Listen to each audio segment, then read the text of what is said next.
সুকুমার রায় বাংলা সাহিত্যের সবচেয়ে জনপ্রিয় শিশু সাহিত্যিক।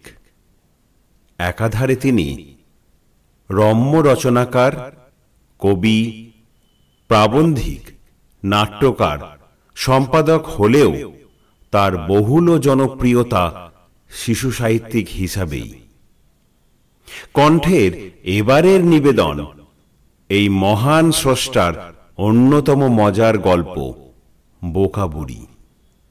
আনন্দের বিষয় এই যে এই উপস্থাপনা ও সৃষ্টিতে কণ্ঠের বর্ষিয়ান এবং ক্ষুদে সদস্যরা মূলত অংশগ্রহণ করেছে। শুরু করছি আমাদের আজকের গল্প বোকা বুড়ি।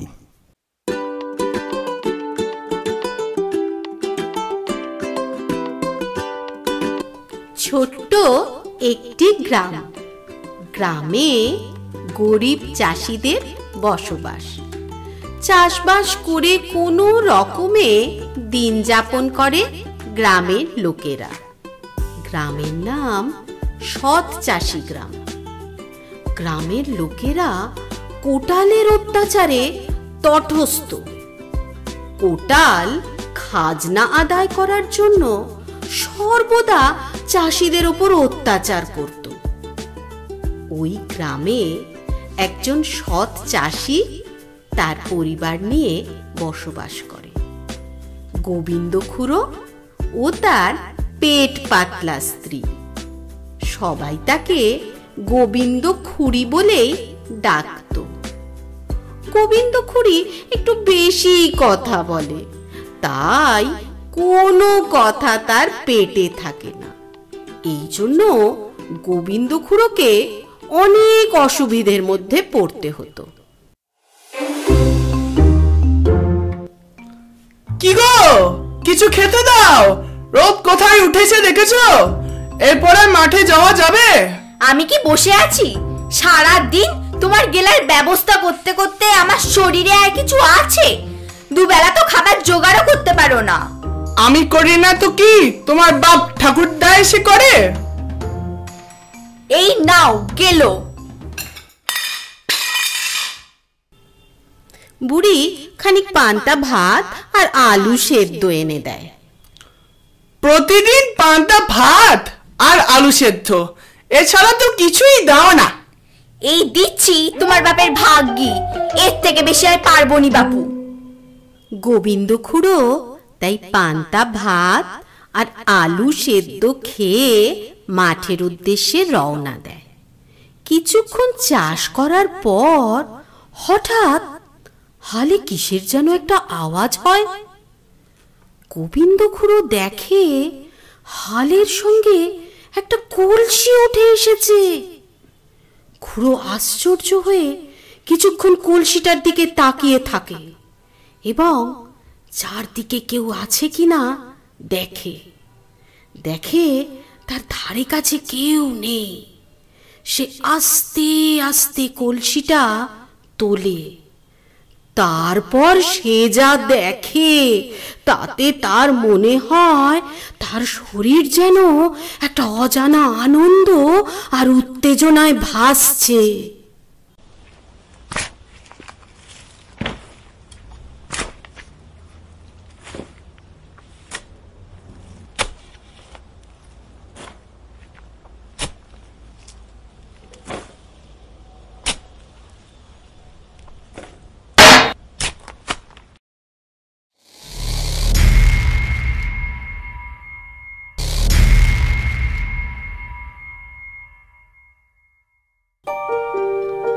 ওরে বাবা, কলসির মধ্যে তো দেখি অনেক টাকা আর কত মোহর।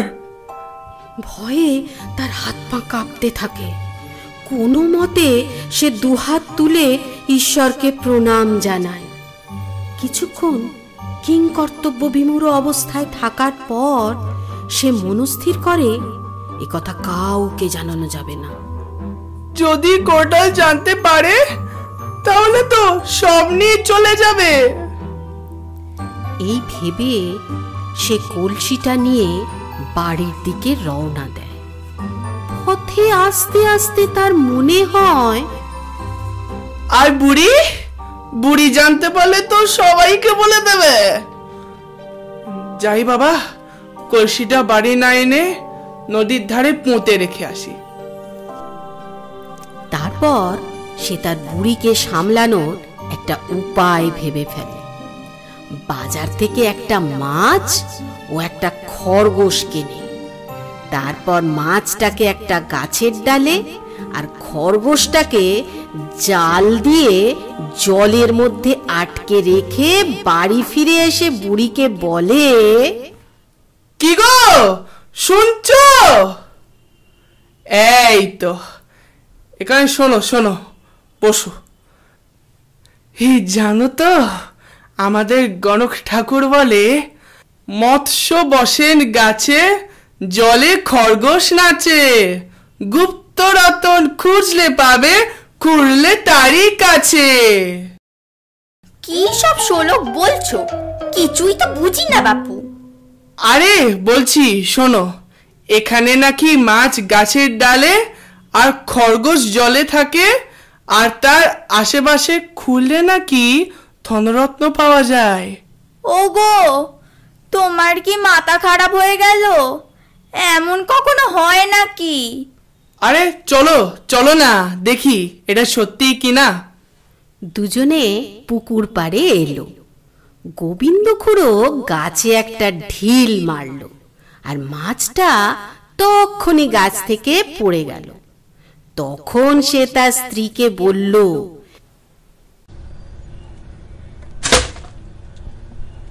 দেখি তো পুকুরে জাল পেতে এসেছিলাম, খরগোশ পড়েছে কিনা।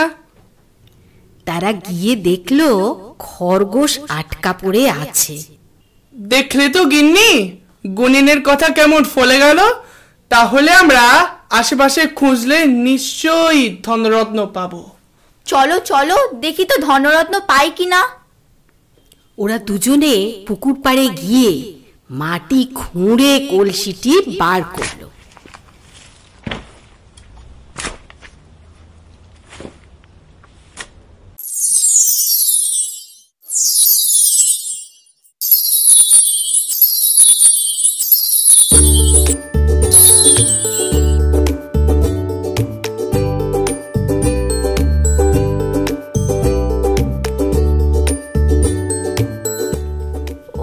ওগো ওগো ওগো, আমরা তো বড় লোক হয়ে গেলাম গো। এবার আমাদের বাড়ি গাড়ি গয়না গাটি সব হবে।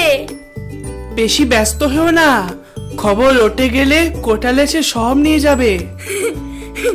না গো না, আমাকে কি এতই বোকা পেয়েছো? আমি কাউকে বলবো না।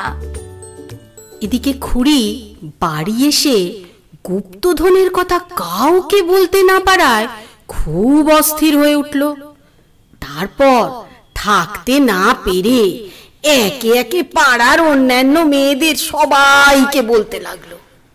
এইভাবে কথাটা কোটালের কানে চলে গেল। কোটাল এসে গোবিন্দ খুড়োকে ধরে নিয়ে চলে গেল।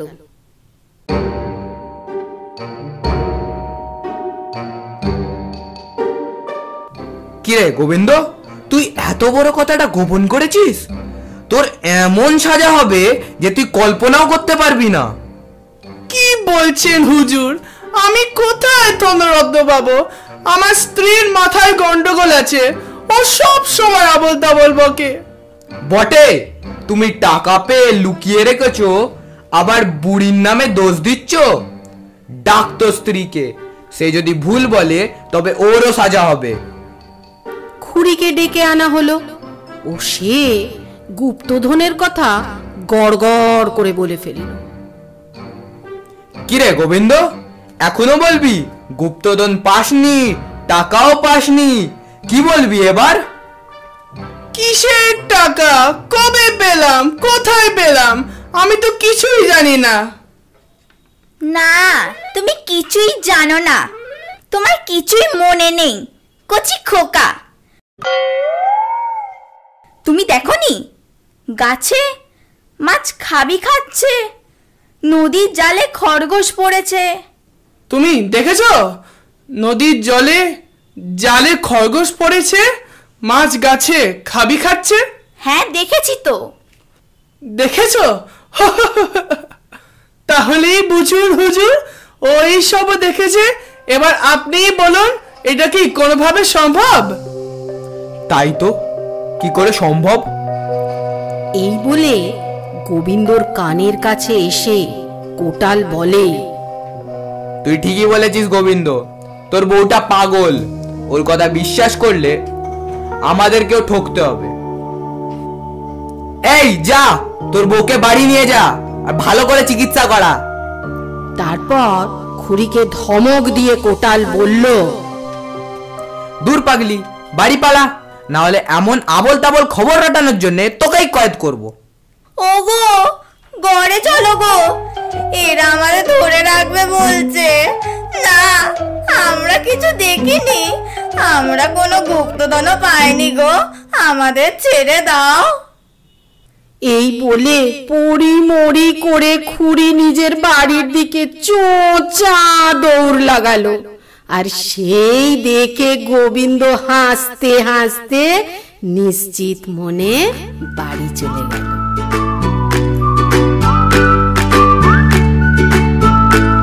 শুনছিলেন গল্প বোকা বুড়ি।